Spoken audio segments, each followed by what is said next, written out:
Vamos dar aqui continuidade, agora ver outro conceito, que é em relação a atributos em relacionamento. Nós vemos que as entidades possuem atributos, os atributos podem ter cardinalidade, mas é importante utilizar que existem atributos em relacionamentos. Nós vamos ver que isso tem uma aplicação bastante prática, quando se trata de atributos em relacionamentos.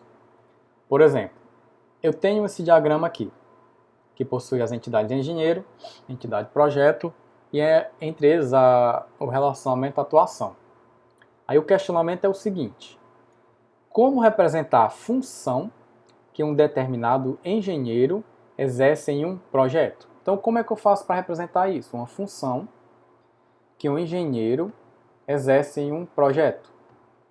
Aí tem o questionamento que é o seguinte: eu não posso ter atributo ser a função, né, que eu quero representar aqui, não pode ser atributo de engenheiro, porque o engenheiro pode participar de diferentes projetos com funções diferentes. Sei lá, tem um engenheiro lá que é engenheiro civil, mas ele está participando como engenheiro em um projeto como consultor, em outro projeto está participando como engenheiro civil mesmo, ou em outro projeto pode estar participando de outra forma, como só observador, e tem algumas outras aplicações que está fazendo lá, como colaborador, seria um exemplo da função que ele exerceria naquele projeto. Então, o mesmo engenheiro poderia exercer diversas funções diferentes no mesmo projeto ou em projetos distintos. Então, não seria interessante colocar função como atributo de engenheiro aqui, tal qual código e nome. E por que eu também não posso colocar função como atributo de projeto? Pois de um projeto participam vários engenheiros com diferentes funções. Eu geraria aqui uma enormidade de confusões quando eu colocasse vários projetos e vários engenheiros, cada um com funções distintas aqui. Eu geraria uma confusão.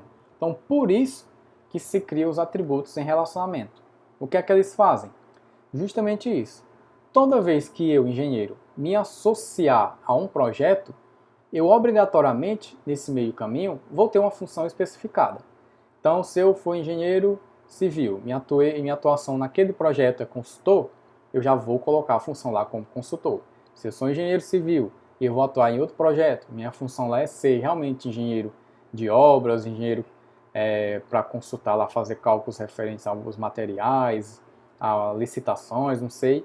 Toda vez que eu tiver essa relação com aquele projeto, eu já vou especificar qual será a minha função. É por isso que é muito importante os atributos em relacionamentos. Então, com isso, nós temos a aplicação prática, né, de atributos em relacionamentos nesse contexto aqui, que seria uma bela de uma aplicação real. Tem outra aqui, quando eu tiver atributos em relacionamento de um para muitos, né, como é que eu faço? Vendas em organização comercial. Tem aqui a financeira, tem as vendas e tem o financiamento. Vendas podem ser à vista ou a prazo. Vendas a prazo são financiadas por uma financeira. Então, quando eu fizer aqui com a financeira, ela tiver um relacionamento com vendas, com esse relacionamento aqui de financiamento, entre eles eu vou definir qual será o número de parcelas da financeira com a venda e qual será a taxa de juros. Que isso só vai existir, esses relacionamentos só irão existir quando eu tiver realmente esse contato entre financeira e venda através de financiamento. E outro ponto, deixando claro aqui já essa parte de atributos em relacionamentos, e em outro ponto nós vamos ver aqui como é que eu identifico nessa representação dos diagramas que nós temos visto até agora, os atributos-chave, né, ou outro nome também, são os atributos identificadores. Como nos diagramas a gente aplica eles? Então, cada entidade deve possuir um identificador, né? Identificador o quê? Distinguir uma ocorrência da entidade das demais ocorrências da mesma entidade. Como é que eu vou saber que uma pessoa no meu sistema é diferente da outra? Se elas possuem todos os mesmos atributos, porém, o que é que eu faço? Eu crio o atributo identificador, que vai ser aquele atributo que vai distinguir ela de todas as outras dentro do meu banco de dados, né? Dentro do meu diagrama aqui no caso. Então, como é que eu faço a representação, né?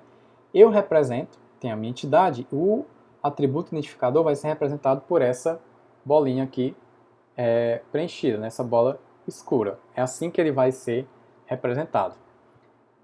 Eu tenho aqui algumas aplicações, né?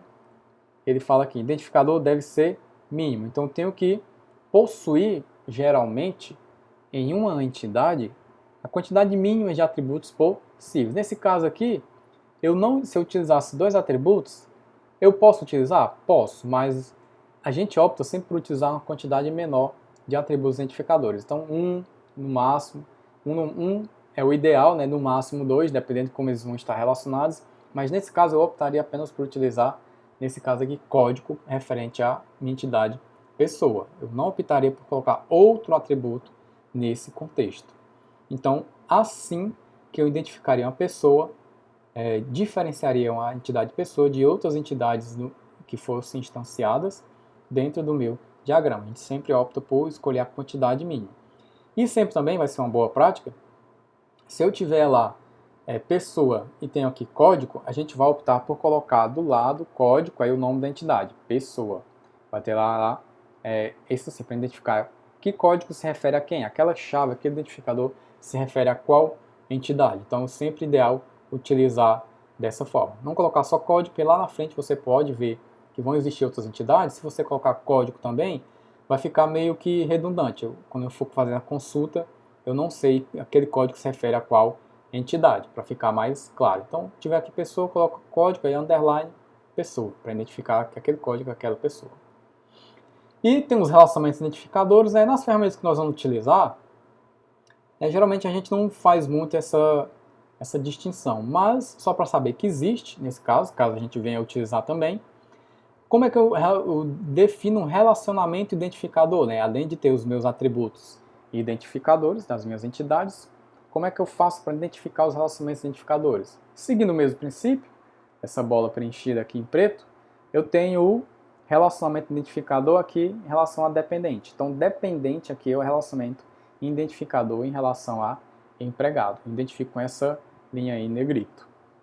Da mesma forma, eu posso fazer as outras alterações aqui. Temos os atributos identificadores, temos os relacionamentos identificadores e identificador de relacionamento, O que acontece? Uma ocorrência de relacionamento diferencia das demais, o mesmo relacionamento, pelas ocorrências de entidades que participam, Então, relacionamento com atributo identificador. Eu posso ter, nesse caso aqui, um relacionamento com um atributo, que seja esse atributo. Nós vimos que pode ter um relacionamento com um atributo, e nesse meio tempo, eu posso ter justamente, além de um relacionamento com atributo, que esse atributo seja identificador. Nesse caso aqui desse diagrama, o médico faz uma consulta para o paciente.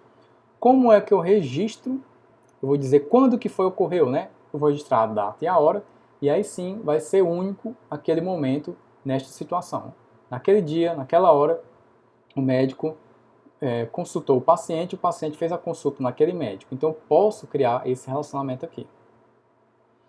E eu posso aqui, vamos fazer esse exercício aqui, é só para, em relação a finalizar aqueles diagramas que nós temos visto até agora, quem são os seus possíveis atributos identificadores das entidades, Quem é atributo identificador de produto, atributo identificador de venda, de vendedor, de cliente, de prateleira. Bora lá.